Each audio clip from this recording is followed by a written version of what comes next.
Betsy DeVos appears to have only a couple of months remaining in her tenure as President Trump's Secretary of Education. All of the major U.S. news outlets, including the Associated Press, have now called the presidential race for Joe Biden. While votes continue to be counted, these nonpartisan outlets have determined that President Trump has no reasonable pathway to prevail. Trump would be the first incumbent president to be defeated since George H.W. Bush in 1992. Pending final certification of the results, which will not happen for several more weeks in most states, when Biden takes office in January, he will be able to select a new cabinet. Cabinet members are appointed by the president, and must be confirmed by the Senate.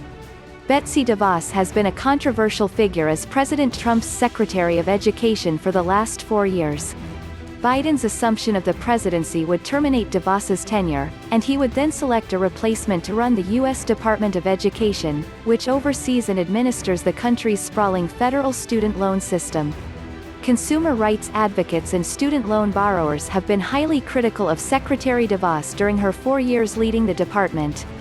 DeVos and her administration are currently embroiled in multiple lawsuits, some of which have been ongoing for years, involving the handling of numerous student loan programs. One of DeVos's biggest controversies has been her handling of the borrower defense to repayment program. The Obama administration enacted regulations governing this loan forgiveness program in 2016 to provide student debt relief to students who were misled, defrauded, or otherwise harmed by predatory colleges and universities, often for-profit schools. Under Secretary DeVos, however, the Department of Education rewrote the rules governing the program.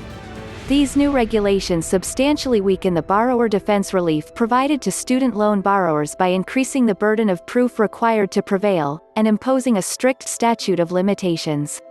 Borrower advocates previously accused DeVos and the Department of Education of deliberately holding up the processing of nearly 170,000 borrower defense applications, in some cases for years. She was later found in contempt of court for continuing collections actions against borrowers while their applications were pending. A whistleblower later accused DeVos's administration of intentionally making it harder for student loan borrowers to apply for relief.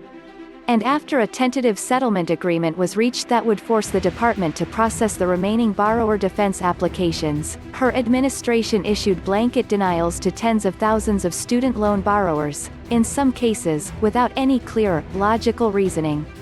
These matters continue to be litigated in federal court.